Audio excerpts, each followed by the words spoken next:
बोलो भागवत भगवान की जय। श्रीमद् भागवत महापुराण द्वितीय स्कंद 5वां अध्याय षष्ठी वर्णन। नारद जी ने पूछा, पिताजी आप केवल मेरे ही नहीं सबके पिता समस्त देवताओं से श्रेष्ठ एवं षष्ठी करता हैं। आपको मेरा प्रणाम है। आप मुझे यह ज्ञान दीजिए जिससे आप तत्व का साक्षात्कार हो जाता है। पिताजी, इस संसार का क्या लक्षण है? इसका आधार क्या है? इसका निर्माण किसने किया है? इसका प्रलय किसमें होता है? यह किसके अधीन है और वास्तव में यह क्या वस्तु है? आप इसका तत्व बतलाइए। आप तो ये सब कुछ जानते हैं, क्योंकि जो कुछ हुआ है, हो रहा है या होगा, उसके स्वामी आप ही हैं। यह सारा संसार हथेली पर रखे हुए आमले के समान आपकी ज्ञान दृष्टि के अंतर्गत ही है। पिताजी, आपको यह ज्ञान कहाँ से मिला? आप किसके आधार पर ठहरे हुए हैं? आपका स्वामी कौन है और आपका स्वरूप क्या है? आप अकेले ही अपनी माया से पंचभूतों के द्वारा प्राणियों की सृष्टि कर लेते हैं। कितना अद्भुत है! जैसे मकड़ी अनायास ही अपने मुंह से जाला निकालकर उसमें खेलने लगती है, वैसे ही आप अपनी शक्ति के आश्रय से जीवों को अपने में ही उत्पन्न करते हैं। और फिर भी आप में कोई प्रकार हो, वो जगत में नाम रूप और गुणों से जो कुछ जाना जाता है, उसमें मैं ऐसी कोई सत असत उत्तम मध्यम या अधम वस्तु नहीं देखता जो आपके सिवा और किसी से उत्पन्न हुई हो। इस प्रकार सबके ईश्वर होकर भी आपके एकाग्र चित्त से घोर तपस्या की, इस बात से मुझे मोह के साथ साथ बड़ी शंका भी हो रही है। आप से बड़ा भी कोई है क्या? पिताजी, आप सर्वज्ञ और सर्वेश्वर हैं। जो कुछ मैं पूछ रहा हूँ वह सब आप कृपा करके मुझे इस प्रकार समझाइए कि मैं जिससे आपके उपदेश को ठीक ठाक समझ सकूं। ब्रह्मा जी ने कहा, बेटा नारद, तुमने जीवों के प्रति करुणा के भाव से भरकर यह बहुत ही सुंदर प्रश्न किया है, क्योंकि इससे भगवान के गुणों का वर्णन करने की प्रेरणा मुझे प्राप्त हुई है। तुमने मेरे विषय में जो कुछ कहा है, तुम्हारा यह कथन भी असत्य नहीं है, क्योंकि जब तक मुझसे परे का तत्व है जो स्वयं भगवान ही है जान नहीं लिया जाता, तब तक मेरा ऐसा ही प्रभाव प्रतीत होता है जैसे सूर्य, अग्नि, चंद्रमा, ग्रह, नक्षत्र और तारे उन्हीं के प्रकाश से प्रकाशित होकर जगत में प्रकाश फैलाते हैं। वैसे ही मैं भी उन्हीं स्वयं प्रकाश भगवान के चिन्मय प्रकाश से प्रकाशित होकर संसार को प्रकाशित कर रहा हूँ। उन भगवान वासुदेव की मैं वंदना करता हूँ और ध्यान भी जिनकी दुर्जय माया से मोहित होकर लोग मुझे जगत गुरु कहते हैं। ये माया तो उनकी आंखों के सामने ठहरती नहीं, झेप कर दूर से ही भाग जाती है, परंतु संसार के अज्ञानी जन उसी से मोहित होकर यह मैं हूँ, यह मेरा है, इस प्रकार बकते रहते हैं। भगवत स्वरूप नारद, द्रव्य कर्म काल स्वभाव और जीव वास्तव में भगवान से भिन्न दूसरी कोई भी वस्तु नहीं है। वेद नारायण के परायण है, देवता भी नारायण के ही अंगों में कल्पित हुए हैं और समस्त यज्ञ भी नारायण की प्रसन्नता के लिए ही हैं, तथा उनसे जिन लोकों की प्राप्ति होती है वे भी नारायण में ही कल्पित हैं। सब प्रकार के योग भी नारायण की प्राप्ति के ही हेतु हैं। सारी तपस्याएं नारायण की ओर ही ले जाने वाली हैं। ज्ञान के द्वारा भी नारायण ही जाते हैं। समस्त साध्य साधनों का पर्यवसान भगवान नारायण में ही है। वे दृष्टा होने पर भी ईश्वर हैं, स्वामी हैं, निर्विकार होने पर भी सर्वस्वरूप हैं। उन्होंने ही मुझे बनाया है और उनकी दृष्टि से ही प्रेरित होकर मैं उनके इच्छा अनुसार सृष्टि रचना करता हूँ। भगवान माया के गुणों से रहित एवं अनंत हैं। सृष्टि, स्थिति और प्रलय के लिए रजोगुण, सतगुण और तमोगुण, ये 3 गुण माया के द्वारा उनमें स्वीकार किए हैं।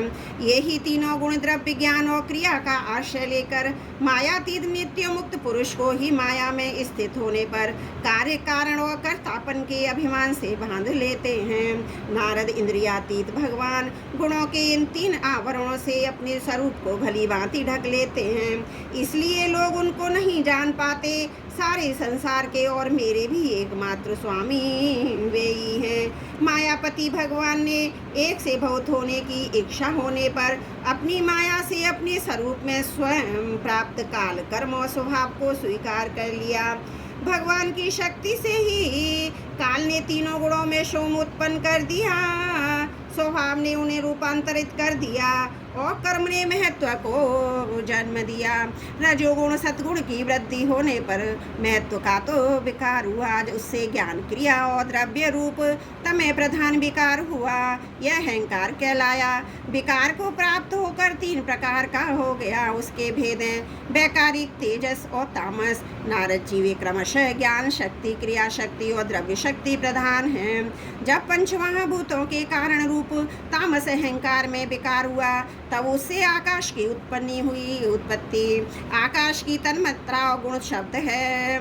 इस शब्द के द्वारा ही दृष्टा और दृश्य का बोध होता है। जब आकाश में विकार हुआ, तब उससे वायु की उत्पत्ति हुई, उसका गुण स्पर्श है। अपने कारण का गुण आ जाने से यह शब्द वाला भी है। इंद्रियों में स्फूर्ति, शरीर में जीवनी शक्ति, ओज और बल इसी के रूप हैं। काल कर्म स्वभाव से वायु में भी विकार हुआ, उससे तेज की उत्पत्ति हुई, इसका प्रधान गुण रूप है। साथ ही इसके कारण आकाश और वायु के गुण शब्द स्पर्श भी इसमें है। तेज के विकार से जल की उत्पत्ति हुई, इसका गुण है रस। कारण तत्वों के गुण शब्द स्पर्श रूप भी इसमें है। जल के विकार से पृथ्वी की उत्पत्ति हुई, इसका गुण है गंध। कारण के गुण कार्य में आते हैं। इस न्याय से शब्द स्पर्श रूप और रस ये चारों गुण भी इसमें विद्यमान हैं। वैकारिक अहंकार से मन की और इंद्रियों के 10 अधिष्ठाता देवताओं की भी उत्पत्ति हुई। उनके नाम हैं दिशा, वायु, सूर्य, वरुण, अश्विनी कुमार, अग्नि, इंद्र, विष्णु, मित्र और प्रजापति। तेजस अहंकार के विकार से शुद्ध त्वचा, नेत्र, जिह्वा और कारण ये 5 ज्ञानेंद्रियां, वाक, हस्त, पाद, गुदा, जनेंद्रियां ये 5 कर्मेंद्रियां उत्पन्न हुई। साथ ही ज्ञान शक्ति रूप बुद्धि, क्रिया शक्ति रूप प्राण भी तेजस अहंकार से ही उत्पन्न हुए। श्रेष्ठ ब्रह्मविद जिस समय ये पंचभूत इंद्रियां, मनो, सत आदि तीनों गुण परिस्फुट संगठित नहीं है, तब अपने रहने के लिए भोगों के साधन रूप शरीर की रचना नहीं कर सके। जब भगवान ने इन्हें अपनी शक्ति से प्रेरित किया, तब वे तत्व परस्पर एक दूसरे के साथ मिल गए। उन्होंने आपस में कार्य कारण भाव स्वीकार करके व्यष्टि समष्टि रूप पिंड और ब्रह्मांड दोनों की रचना की। वह ब्रह्मांड रूप अंडा 1 सहस्त्र वर्ष तक निर्जीव रूप से जल में पड़ा रहा।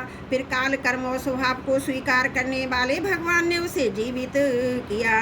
उस अंडे को फोड़कर उसमें भी वही विराट पुरुष निकला, जिसकी जंगाचरण भुजाएं, नेत्र, मुख और से सहस्त्रों की संख्या में है।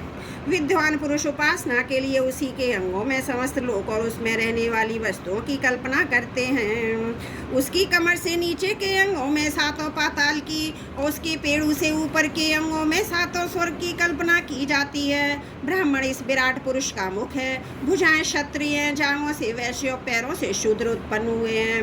पैरों से लेकर कटी पर्यंत 7 पाताल तथा भूलोक की कल्पना की गई है। नाभि में भूलोकों की, हृदय में स्वर्लोकों की और परमात्मा के वक्ष स्थल में महर्लोकों की कल्पना की गई है।